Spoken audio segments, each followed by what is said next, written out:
Hey guys, welcome back to the channel, it's Meg. Today we're going to be running a 21 the other side on my Mistweaver. You can find my stat weights in the top left corner, my legendary choice in the top right, I'm running Tear of Mourning, and you can find my trinkets and my talents in the bottom right hand corner by the damage meters. The conduits I'm using are Jade Bond, Dizzying Tumble, Harm Denial, and Bone Marrow Hops. And lastly, our affixes for this run are going to be Fortified, Spiteful, Volcanic, and Prideful. Starting at our first pull, we go ahead and pop Lust. I cocoon our tank on pull for safety. I use my quantum device and pop Crane, and then we start spinning.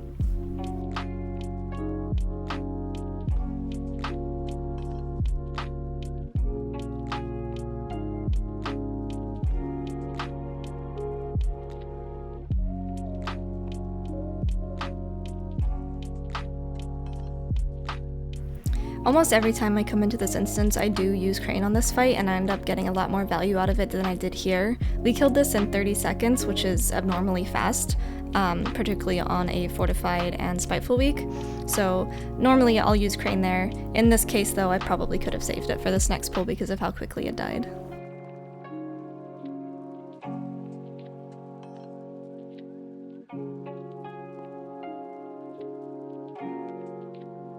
On pull here, I accidentally fat-fingered my Fort Brew, which is quite unfortunate because it is a 3-minute cooldown. But our tank was taking some pretty heavy single-target damage, so I went ahead and stayed out and ranged for a little bit until I was able to stabilize him, and then I went into melee and started to extend my hots. And right here, because I did not have Cocoon and Mistweaver doesn't offer any other forms of DR, our tank does pop cheat. Right here I go out back into ranged because I have to play Ring Around the Rosy with my Spiteful that I've got. Really don't want to get hit by these, they do take a good amount of your health out just with one melee.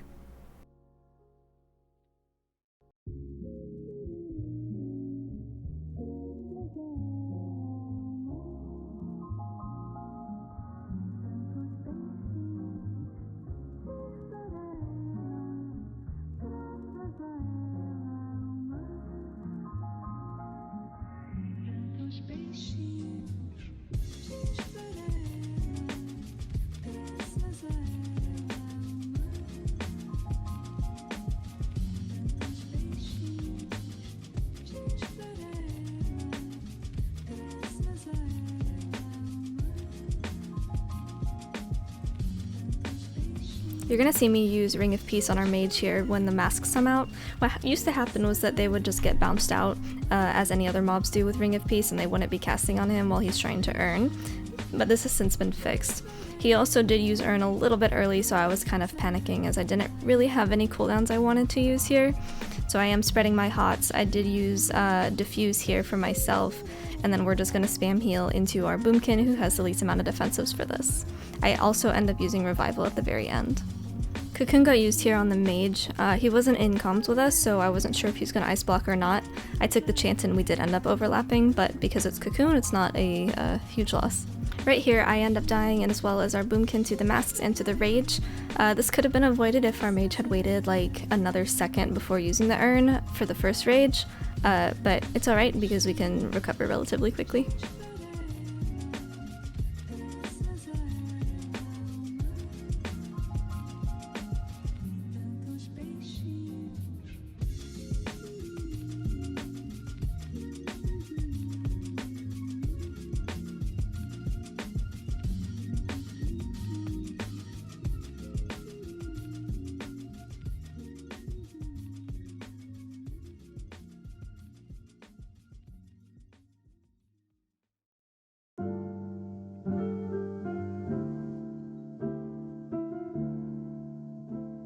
I am going to go ahead and sneak a drink in here before they pull this next pack. This will also be proccing our Prideful, so you want to make sure you have as much mana as you can.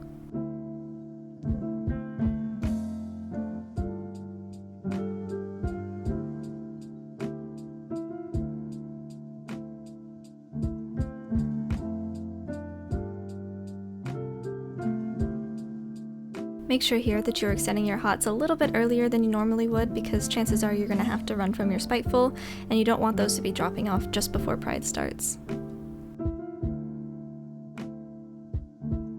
As we do with most of our pridefuls, we're going to go ahead and keep those hots extended and pop crane because we want to get it on cooldown as soon as we can for the Hakkar hallway that we'll be headed back to in a moment.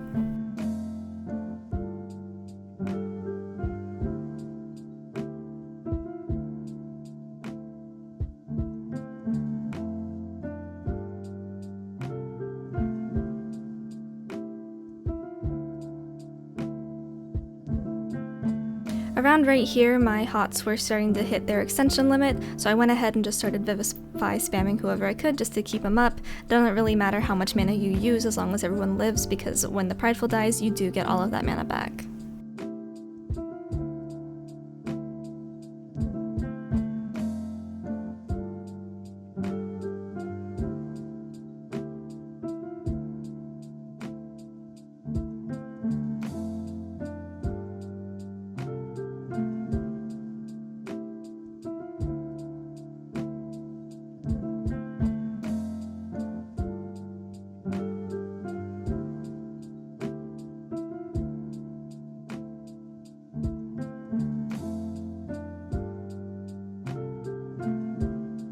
Alright, and now that we got our pridefuls lined up, we're going to go ahead and head back to the Hakkar hallway.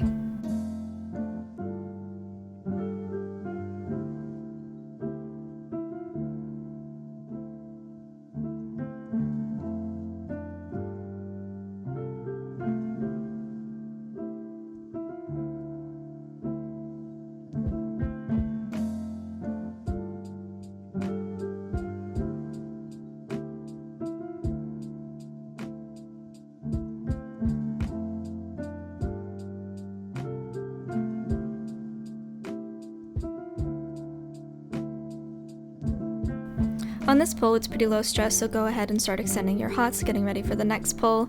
The next one's a little bit scarier just because it is fortified and it is spiteful, and those bleeds can get kind of nasty for your tank, so I am also holding on to Cocoon for that next one.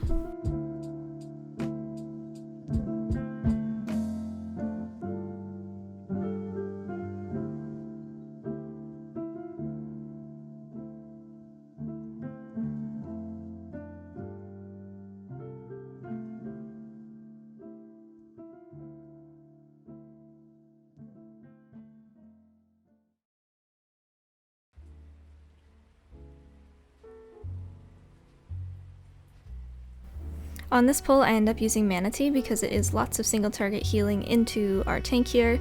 I used Ring, I interrupted a couple casts, and I also kept my Spiteful away from me, so we got good value there. He's now got 7 stacks, so it's going to be lots of tank healing. I do get hexed here, but I actually get broken out by my Volcanic, which is very lucky for me as those Blade Storms were going. We end up losing our tank here to 9 stacks of bleed.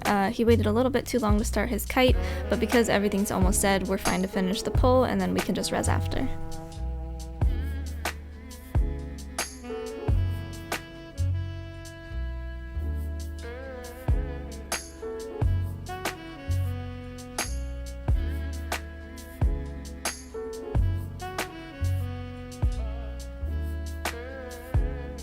Our tank ended up releasing as we were killing our Spiteful, so go ahead and take advantage of this time and drink to full.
We're going to be pulling the doorway pack into this corner where I'm currently drinking. We're going to pull it back so we can get everything into the urn and use it as a stun.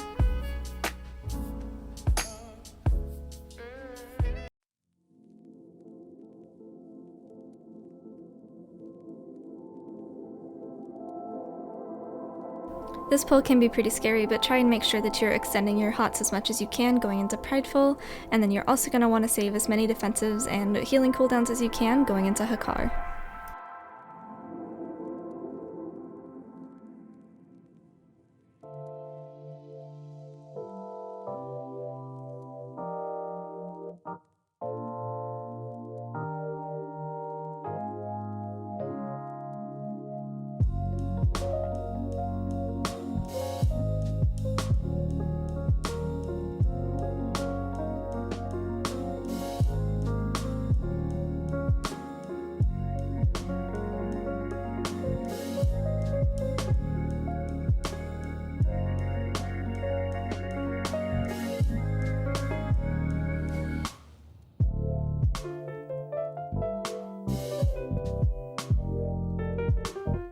I try and get a little bit of a drink in here before the combat triggers from the Prideful. I didn't get much, but honestly when you're on a Mistweaver, anything helps. I end up using Crane here because I know that our DPS either just used or are planning to use their cooldowns on Hakkar, so the Prideful's going to take a little bit longer to die, which means more healing on my part.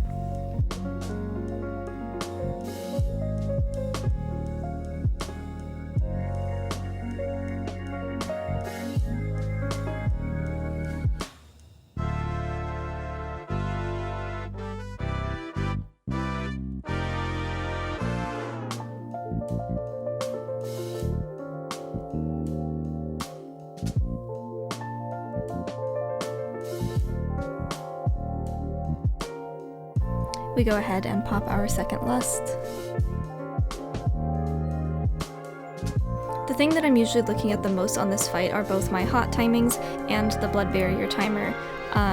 You're going to want to make sure that people are chopped before that. You want to make sure that people are as healthy as they can be before that blood barrier goes out, and you also want to make sure that you have at least 3 to 4 renewing mists out, because that is AoE-wide damage and you want to be able to cleave Vivify people up as much as possible. I ended up using my Fleshcraft there for the 20% DR during the cast for that blood barrier just to ease up on the shield quite a bit.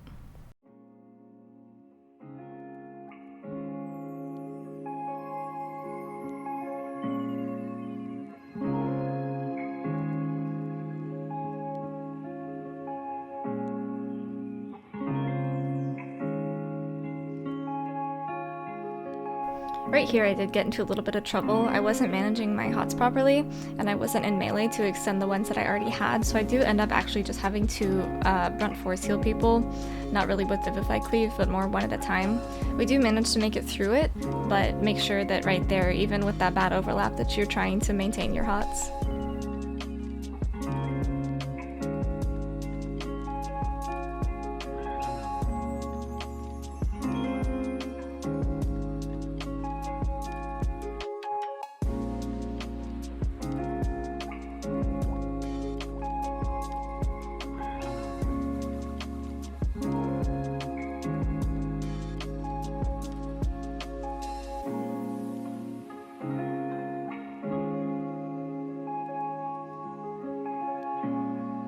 In all honesty, in this run I didn't play this Voss very clean. That's okay because we managed to kill it anyway. If this were tyrannical, we would have been in much more trouble because I didn't manage my hots throughout that whole thing like I should be doing. But we managed to pull through anyway, so we're gonna head on over to Megasett.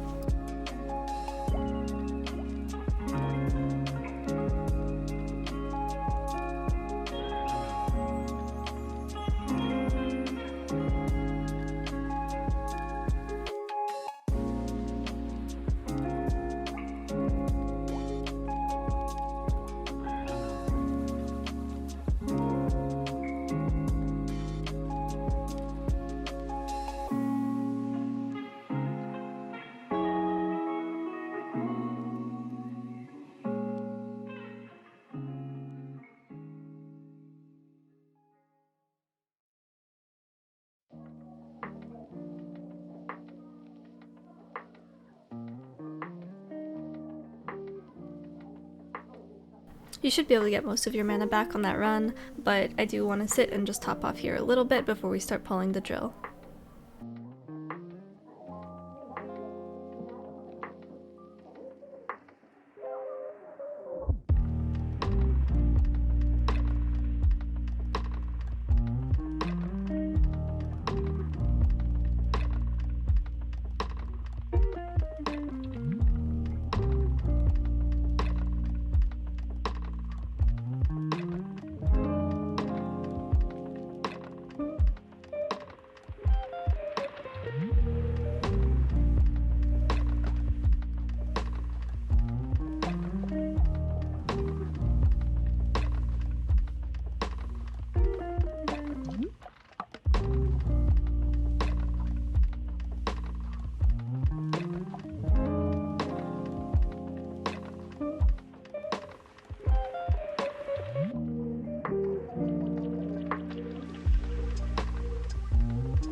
On this next pull, I will most likely be staying out in ranged. The headless clients have their spinning up ability, and that will kill you before you even know it happened, if you weren't paying attention. So typically I will tag them, and I will give the debuff. I didn't need to here because we have Dab, and he also gives the 5% physical, but I will stay out of melee for most of this fight.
Coming up here as you're pulling the lubricators, if you want you can drop a ring of peace in between the lubricator and the volatile memory, just to make things a little bit easier.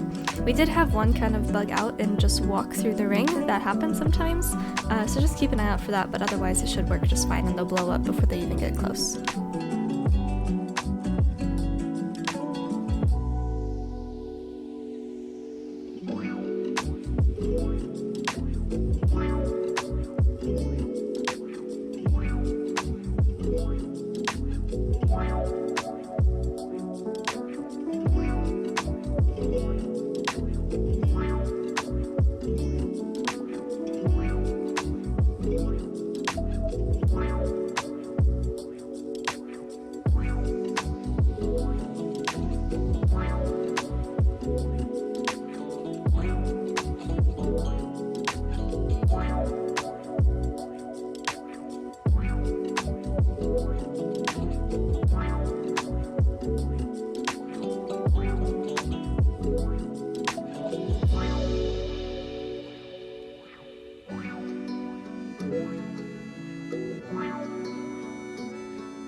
So these oils can be pretty scary, but I do encourage you to hold Crane.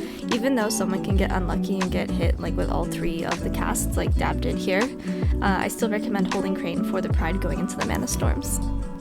If you really want to, you can have your ranged or you can drop your Transcendence back in the pipe. Assuming you didn't skip those lubricators, you can use that as a line of sight spot if you want to stop 1 or 2 casts from going off.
For the first part of this fight, you're going to want to make sure that you have your hots rolling on the people that are going to be soaking your beams. So you'll keep one on the tank and then the others will go on 2 of the DPS.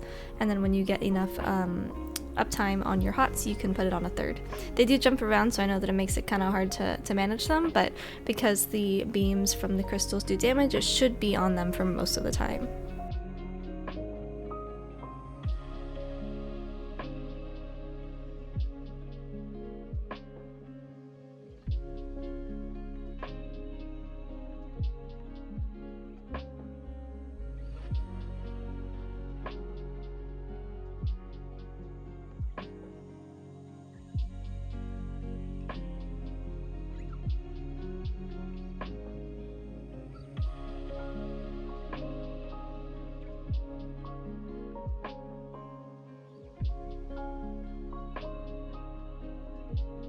Starting the second half of the fight, we're going to be using our 3rd lust, and then as a healer, we're going to make sure that we are disabling the bombs as quickly as we can. This usually means by clicking on them as they spawn, and then they are disabled before they can leave melee range. Sometimes if you don't have lust, you may not have enough haste. I think the cutoff is around like 16% haste, because that disable is hasted.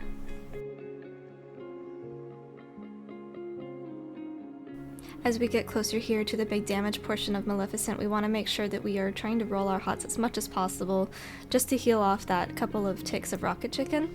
You shouldn't have too many, assuming that you use your Shadow Fury appropriately, but there'll be 1 or 2 ticks of damage and you want to get them top as quickly as possible so you can continue to do damage when Millhouse comes back down.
Coming out of that tunnel, starting this Enraged Spirit, you're going to want to use 2 stacks of Renewing, and then you're going to pop Crane and go nuts. I decided to use Crane on this ad because of where we are. We don't have an urn for the second one, so I'm definitely going to want a healing cooldown. Our mage did Ice Block, but outside of that, it was pretty much just my own healing. Dabnell did use Karma, so that helped a little bit for the healing there, and then I also used Diffuse, but I still got some pretty good value out of Crane.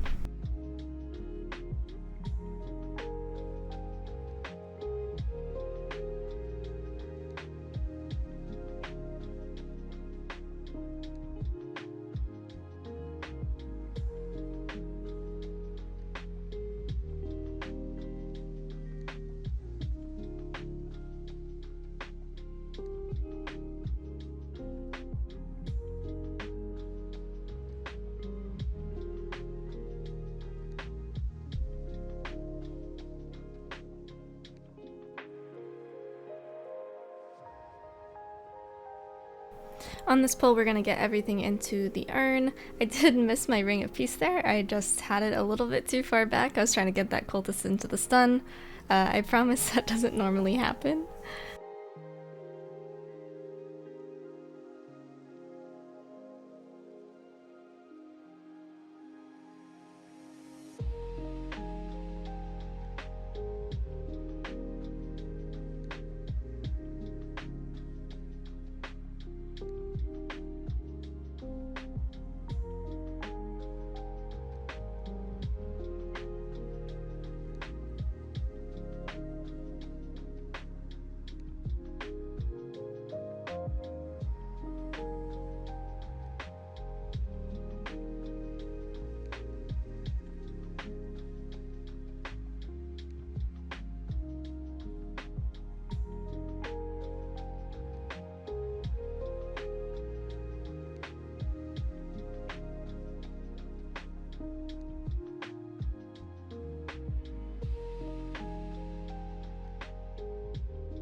During that tunnel portion, you should have got a good portion of your mana back, but again, just try and sit if you can, because there's going to be a lot of pulls here straight into Pride. On a pull like this, what I would normally do is sit back in range, make sure the tank is stable, and then I would go ahead and pop Crane and start spinning to get the rest of the group healing. But you just don't want to be casting Soothing Mist during Crane because it would be a waste of your major cooldown.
Going into this Pride with a little less than half of my mana bar, but I did manage to keep 3 renewings from the previous pull, so it's not going to be so bad. I do end up using Fort Brew and Diffuse here as both of my personals because I don't have Crane and I frankly don't have the mana either. I also do end up using Manatee later on.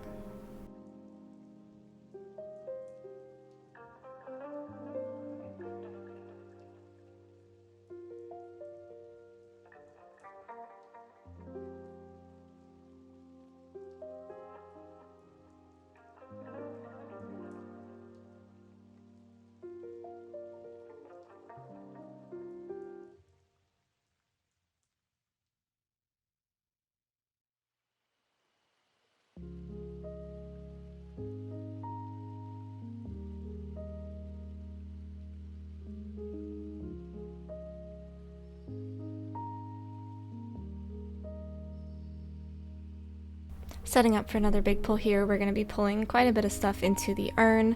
We do have Crane available. We're going to go ahead and pre-flush craft just in case anything gets loose while we're gathering it.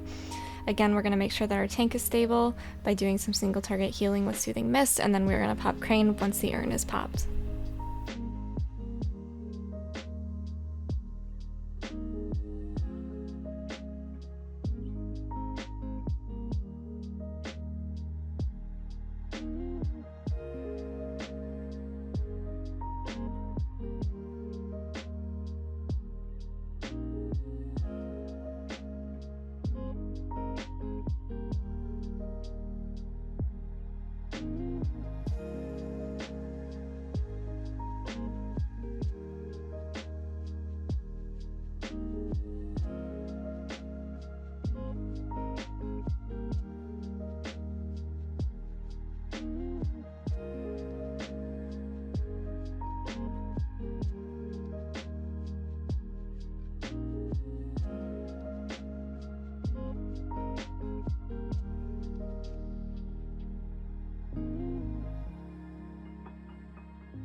As we start to head down the hill here, you can't see on the mini-map, but our mage has unfortunately fallen off of the waterfall, so he is going to die and make his way back. And then I do actually end up losing our tank here because Cocoon is down and he's got quite a few stacks of that bird debuff.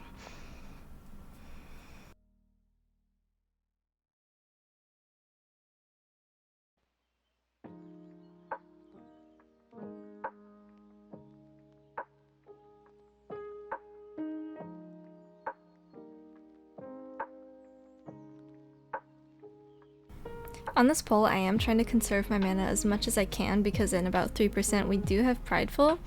Innervate gets used right there. I have Mana Tea coming up in about a minute, but I do have Crane. And for the most part, as long as you can get Crane up at the start of a Prideful, you'll be good, because it just does that much healing and it doesn't really require much mana if you use it right. So I'm trying to save all I can here while we're waiting on our mage to get back.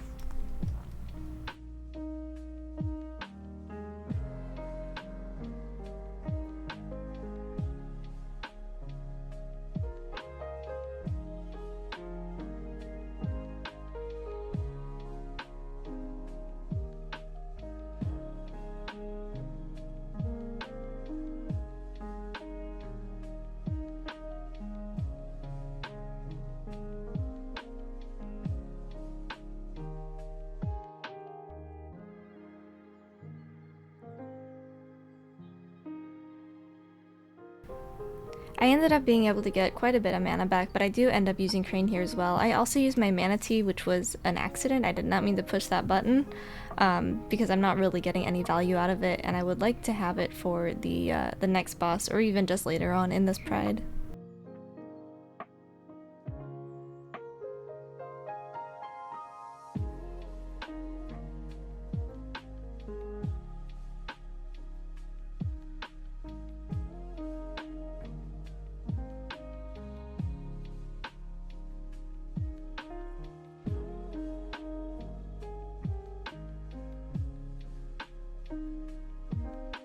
Right before I jump down, you can see I did drop a Transcendence up top.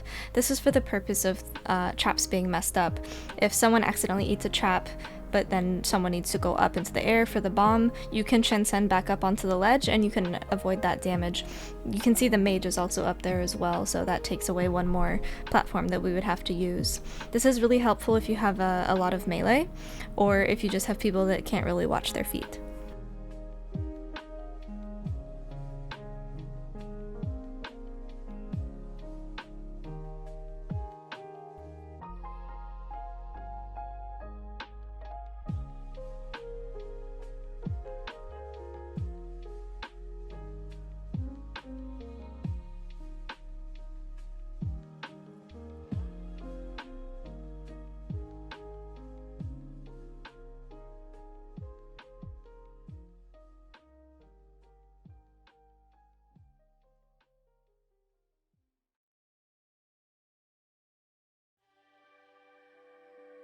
For this bomb, I decided to use my Transcendence.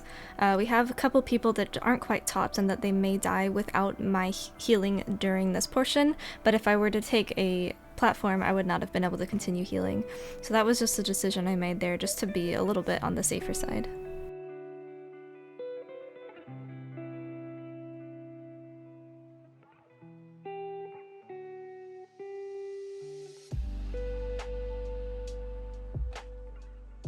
Something else that is very important, especially for this dungeon with how tight it is, you want to make sure that even though you have Touch of Death, you do not want to use it on this boss because you're going to need it for the platform phase on the last one, and it will not be up if you use it on this boss.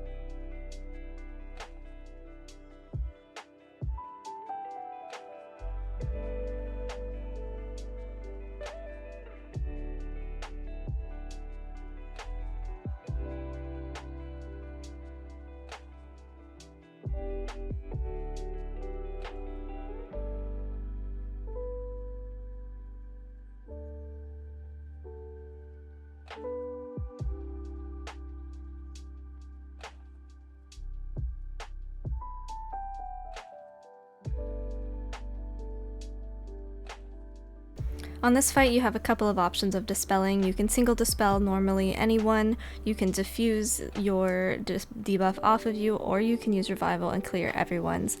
Typically, I used revival in the first portion just because we aren't normally going to be getting a second portion because this boss is one phaseable. But if you'd like to save it for later in the fight as things get like a little scarier, maybe as you're going or as people run out of cooldowns, that is also an option.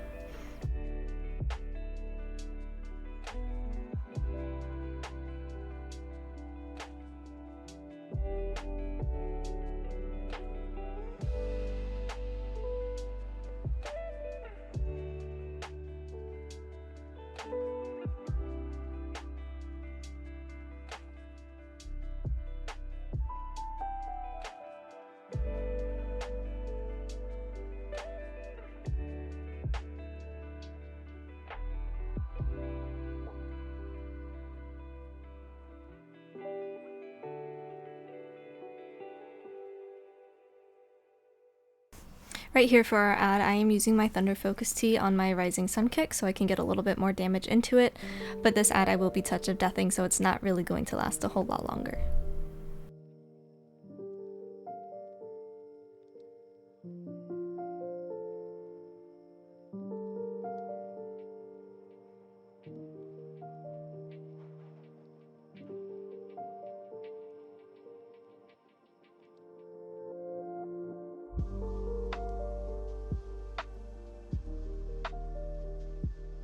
Once we get back on this platform with our haste buff, I do end up popping Crane just for fun. You don't really need it, there's not healing to be done, you just have a lot of haste and it's kind of fun to push your buttons.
And that brings us to the end of our 21 The Other Side as a Mistweaver. Thank you guys so much for watching. If you have any comments or questions, feel free to hit me up on Discord or Twitch, or just comment them down below, and I will see you in the next video.